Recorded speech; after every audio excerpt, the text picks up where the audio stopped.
Hi, tomato lovers everywhere. We're going to do a series on how to grow your own tomatoes.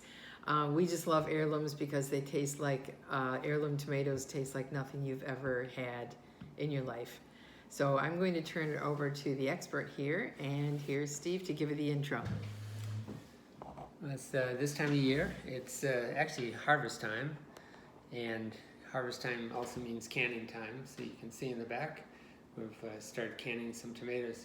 But what you want to do, the reason you want to grow heirloom tomatoes is the smell, the texture, the flavor, something that you will not get in any store-bought tomato, no matter what.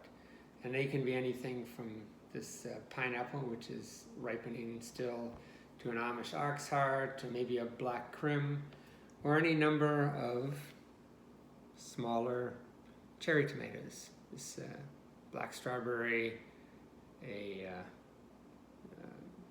bumblebee tomato, anything. They're just, the flavor is something that you can't be beat. And you just go out in the garden and pick them and eat them. They're great.